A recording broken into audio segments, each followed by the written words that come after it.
കലോത്സവം സമാപനത്തിലേക്ക് അടുത്തുകൊണ്ടിരിക്കുകയാണ്. ഇനി മണിക്കൂറുകൾ മാത്രം നീണ്ടു നിൽക്കുന്ന ചില മത്സരങ്ങൾ മാത്രമാണ് വേദികളിൽ അവശേഷിക്കുന്നത്. എന്തായാലും നമുക്ക് അതിനു മുന്നായിട്ട് നമുക്ക് ചില സംഘാടകരൊക്കെ നമ്മോടൊപ്പം ഉണ്ട്. കാരണം കലോത്സവത്തിൻ്റെ ഏറ്റവും നിർണായകമായ ചില കമ്മിറ്റി അംഗങ്ങളാണ് നമുക്കുള്ളത്. നമുക്കറിയാം കലോത്സവത്തിന് വെട്ടം വേണം, വെളിച്ചം വേണം, സൗണ്ട് വേണം, ഇത്തരം കാര്യങ്ങളുണ്ടെങ്കിലേ കലോത്സവം ജനകീയമാകുകയുള്ളൂ. എന്തായാലും സുപ്രധാനമായ പങ്കുവഹിച്ച കലോത്സവത്തിൻ്റെ നിർണായകമായ പങ്കുവഹിച്ച ആ സംഘാടക സമിതി അംഗങ്ങളാണ് നമുക്കിപ്പോൾ ഉള്ളത്. എന്തായാലും അവരോട് നമുക്ക് കാര്യങ്ങൾ ചോദിച്ചറിയാം. എത്രത്തോളം ആവേശത്തിലായിരുന്നു കലോത്സവത്തിൻ്റെ, അതാണല്ലോ ആദ്യം നമുക്ക് അറിയേണ്ടത്. നല്ല ആഘോഷത്തിൽ തന്നെയാണ് 4 ദിവസമായിട്ട് കുന്നംകുളം ഈ കലോത്സവത്തിനെ ഏറ്റെടുത്തിരിക്കുന്നത്.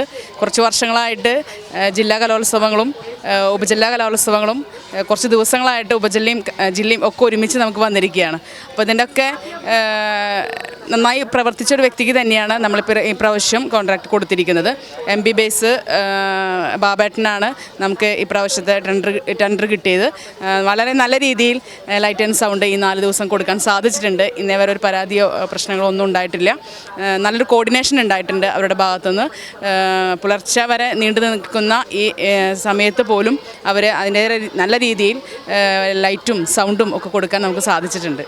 ഈ കമ്മിറ്റി അംഗങ്ങളുടെ ഒരു മൊത്തത്തിലുള്ള വില, കാരണം നിങ്ങൾ ഏത് നിമിഷവും സജ്ജരായിരിക്കേണ്ടവരാണ്. ഒരു വിളി ഏത് പാതിരാത്രിക്കും പ്രതീക്ഷിക്കാവുന്നതാണ്. കാരണം വേദിയിൽ കറണ്ട് കട്ടായാൽ അപ്പോൾ തെറി ആദ്യം വരുന്നത് ഈ കമ്മിറ്റിക്കായിരിക്കും. അപ്പോൾ എപ്പോഴും വേദികളിൽ ആളുകൾ ഉണ്ടായിരുന്നു. എങ്ങനെയായിരുന്നു അതിൻ്റെ ഒരു പ്രവർത്തനം? ഉണ്ട്.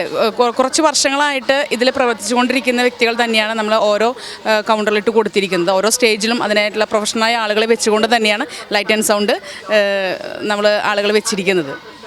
അതിൻ്റെ പ്രധാന ചുമതലക്കാരനാണ് ഇപ്പോൾ നമുക്ക് ഒപ്പമുള്ളത്. എന്തായാലും അദ്ദേഹത്തോട് തന്നെ ചോദിച്ചറിയാം, കാരണം ഇത് ഏറ്റവും നിർണായകമായ ഒരു കാര്യമാണ്. എത്രത്തോളം ഫലവത്തായിട്ട് ചെയ്യാൻ കഴിയും? ഇത് 7 സ്ഥലങ്ങളിലായി 17 വേദികളാണ് നമ്മൾക്ക് ഇപ്പോൾ പ്രാവശ്യം അരങ്ങേറ്റം കുറിക്കുന്നത്. അതുകൊണ്ട് തന്നെ വിദഗ്ധരായ ടെക്നീഷ്യന്മാരെ വെച്ചുകൊണ്ട് തന്നെയാണ് എല്ലാ വേദികളും പുലർച്ചെ, അതായത് നേരം വെളുക്കുവോളം, ഇന്ന് 5:30ക്കാണ് ഒരു സ്റ്റേജ് നമുക്ക് ഓഫ് ചെയ്തത്. അതുവരെ എല്ലാവരും വളരെ ആക്റ്റീവായിട്ട് തന്നെയാണ് വർക്ക് ചെയ്യുന്നത്. D-സോണും ഇൻ്റർസോണും ജില്ലാ കലോത്സവം കഴിഞ്ഞ വട്ടം തൃശ്ശൂരും 10 കൊല്ലക്കാലമായി ജില്ലാ കലോത്സവം നമ്മൾ നടത്തുന്നു. അതിൻ്റെയൊക്കെ ഒരു പ്രവൃത്തി പരിചയം കൊണ്ട് തന്നെയാണ് ഈ കലോത്സവം ഞങ്ങൾ മുന്നോട്ട് കൊണ്ടുപോകുന്നത്. കൂടാതെ തന്നെ ഇതിൻ്റെ ചെയർമാനും ഇതിൻ്റെ കൺവീനറും ഇതിൻ്റെ ഒപ്പം പ്രവർത്തിക്കുന്ന മറ്റ് സബ് കൺവീനർമാരും ഒക്കെ, ഇവരുടെ യൂണിയനൊക്കെ നല്ല രീതിയിൽ നമുക്ക് സപ്പോർട്ടും തരുന്നുണ്ട്. ഇവരെല്ലാ സമയവും നമ്മുടെ ഒപ്പം ഉണ്ടാകാനും എല്ലാ കാര്യങ്ങൾക്കും എന്ത് കാര്യം പറഞ്ഞാലും അവർ നമ്മോടൊപ്പം എല്ലാ കാര്യത്തിന് പ്രവർത്തിക്കാനായിട്ട് സജ്ജമായിട്ട് തന്നെയാണ് അവർ നമ്മോടൊപ്പം ഉള്ളത്. എത്ര പേരടങ്ങുന്ന ടീമായിരുന്നു ഉണ്ടായിരുന്നത്? 21ഓളം പേർ 17 സ്റ്റേജിലും ആളുകളുണ്ട്. കൂടാതെ 4 സബ്സ്റ്റിറ്റ്യൂട്ടായിട്ട് 4 ആൾക്കാരും നമ്മുടെ ഒപ്പം പ്രവർത്തിക്കുന്നുണ്ട്. അതുകൊണ്ട് തന്നെയാണ് ഈ കാര്യങ്ങളൊക്കെ വളരെ നല്ല രീതിയിൽ ഇതുവരെ നമുക്ക് കൊണ്ടുപോകാനായി സാധിച്ചത്. ഈ ഏതെങ്കിലും വേദികളിൽ നിന്ന് നമുക്ക് വെല്ലുവിളി ഉണ്ടായത്? അപ്പോൾ നമുക്കറിയാം ചില മത്സരങ്ങൾക്ക് സൗണ്ട് വളരെ പ്രധാനപ്പെട്ടതാണ്. അതിനകത്ത് ഓരോ ചലനങ്ങളും നൃത്തച്ചുവടുകൾക്കാണെങ്കിലും വലിയ രീതിയിൽ അതിന് പ്രാധാന്യം അർഹിക്കുന്നതാണ്. അപ്പോൾ അത്തരം വേദികളിൽ പ്രത്യേകമായ സജ്ജീകരണങ്ങൾ ഒരുക്കിയിട്ടുണ്ടായിരുന്നോ? അതുപോലെ തന്നെ വെളിച്ചത്തിൻ്റെ കാര്യത്തിൽ എന്തെങ്കിലും പ്രത്യേകമായ കാര്യങ്ങളൊക്കെ ചെയ്തിട്ടുണ്ടായിരുന്നു? എങ്ങനെയായിരുന്നു? ഇതൊരു മത്സരം തന്നെയാണ്. ഈ മത്സരത്തിന് നമുക്ക് ആവശ്യം ജഡ്ജസിന് വേണ്ട ശബ്ദവും വെളിച്ചവും നൽകുകയാണ് മെയിനായിട്ട് നമ്മുടെ കടമ. അതുപോലെ തന്നെ ഈ മത്സരത്തിന് വേണ്ട എല്ലാ കാര്യങ്ങളും, മൈക്കുകളായാലും അതിൻ്റെ ലൈറ്റായാലും ഒക്കെ നമ്മൾ നല്ല രീതിയിൽ തന്നെ കൊടുക്കാറുണ്ട്. ജഡ്ജസ് അതിലെല്ലാവരും നല്ല സംതൃപ്തരാണ്. ഇനി കൺവീനർ കൂടിയുണ്ട്. പക്ഷേ എത്രത്തോളം ഫലവത്തായിട്ട് ഇത് കാര്യങ്ങൾ നിർവഹിക്കാൻ കഴിഞ്ഞ് സമാപനത്തിലൂടെ അടുക്കുമ്പോൾ ഒരു സംതൃപ്തി എത്രത്തോളം? തീർച്ചയായും നമ്മുടെ തൃശ്ശൂർ റവന്യൂ ജില്ലാ കലോത്സവം കുന്നംകുളത്ത് 4 ദിവസങ്ങളായി നടക്കുകയാണ്. നമ്മുടെ ഉപജില്ലാ കലോത്സവമായാലും അതുപോലെ റവന്യൂ ജില്ലാ കലോത്സവമായാലും 10 വർഷത്തെ എക്സ്പീരിയൻസ് ഉള്ള ആളെയാണ് നമ്മൾ കരാർ ഏൽപ്പിച്ചിട്ടുള്ളത്.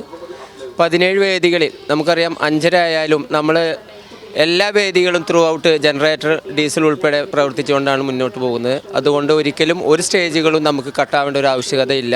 ത്രൂ ഔട്ട് ജനറേറ്ററിലാണ് നമ്മുടെ വേദികൾ പ്രവർത്തിച്ചുകൊണ്ടിരിക്കുന്നത്. കേരള സ്കൂൾ ടീച്ചേഴ്സ് യൂണിയനാണ് ഈ കമ്മിറ്റി എടുത്തിട്ടുള്ളത്. ഇതിൻ്റെ ചെയർപേഴ്സൺ മിഷ സബാഷ്, അവർ നമുക്ക് ഈ കമ്മിറ്റിക്ക് വളരെ സപ്പോർട്ടാണ്. അതുപോലെ തന്നെ ഇതിൻ്റെ കമ്മിറ്റിയുടെ ഏറ്റെടുത്തുള്ള ബാബു പോൾ, അതുപോലെ തന്നെ ഒരു കമ്മിറ്റിയെ സംബന്ധിച്ചിടത്തോളം ഒരു കൂട്ടുത്തരവാദിത്തമാണ്. മറ്റ് കമ്മിറ്റികൾ ഇപ്പോൾ സ്റ്റേജ് ആൻഡ് പന്തലായാലും പ്രോഗ്രാമായാലും ഫുഡായാലും എല്ലാ കമ്മിറ്റികളും എല്ലാവരും ഒത്തൊരുമിച്ച് ഒരാളുടെ ഒരു പോരായ്മകളും ഇല്ലാതെ ഇതിൻ്റെ സംഘാടക സമിതിയുടെ ചെയർമാൻ തന്നെ കുന്നോളം MLA ആണ്, AC മൊയ്തീനാണ്. അവരുടെയൊക്കെ എന്ന് പറഞ്ഞ പ്രവർത്തനങ്ങൾ എന്ന് പറഞ്ഞാൽ നമുക്ക് എല്ലാവർക്കും ഇത് ഏറ്റവും മനോഹരമായി തീർക്കാൻ വേണ്ടിയുള്ള പ്രവർത്തനമാണ്. അതുപോലെ CDH ആയാലും കുന്നോളം നഗരസഭയിലെ എല്ലാ കൗൺസിലേഴ്സ് ആയാലും അതുപോലെ MLA പ്രത്യേകിച്ചു, പിന്നെ ഇതിൻ്റെ വിദ്യാഭ്യാസ ഉപഡയറക്ടർ DD ആയാലും എല്ലാവരും കൂട്ടുത്തരവാദിത്വത്തോട് കൂടിയിട്ട് എവിടെയും ഒരു പരാതികളില്ലാതെ വളരെ മനോഹരമായിട്ടാണ് ഇത് പോയിക്കൊണ്ടിരിക്കുന്നത്. ഇതിൻ്റെ സമാപനം ഏകദേശം 6 മണിക്ക് ശേഷം ആവുമെന്നാണ് പ്രതീക്ഷിക്കുന്നത്. അപ്പോൾ എല്ലാവരുടെയും ഇതിന് നമ്മുടെ ഈ കേരള സ്കൂൾ ടീച്ചേഴ്സ് യൂണിയൻ എടുത്തിട്ടുണ്ടെങ്കിലും എല്ലാ കമ്മിറ്റികളുടെയും നമ്മോട് സഹകരിച്ച് MLA സംഘാടക സമിതി ചെയർമാൻ MLA അതുപോലെ തന്നെ ജനപ്രതിനിധികൾ എല്ലാവരുടെയും ഒത്തൊരുമിച്ചുള്ള പ്രവർത്തനത്തിൻ്റെ ഫലമായിട്ടാണ് ഇത് വളരെ മികച്ച രീതിയിൽ മുന്നോട്ട് പോയിക്കൊണ്ടിരിക്കുന്നത്. തീർച്ചയായും നമുക്കറിയാം കലോത്സവങ്ങളിലെ സംഘാടകരും വലിയ രീതിയിലുള്ള മത്സരമാണ് നേരിടുന്നത്. കാരണം അവരെ ഏൽപ്പിച്ചിരിക്കുന്ന ചുമതല കൃത്യമായി വലിയൊരു മത്സര ആവേശത്തോടു കൂടി തന്നെ നിർവഹിച്ചാൽ മാത്രമാണ് അതിൻ്റെ പരിപൂർണമായ പൂർണ്ണതയിലേക്ക് എത്തുകയുള്ളൂ.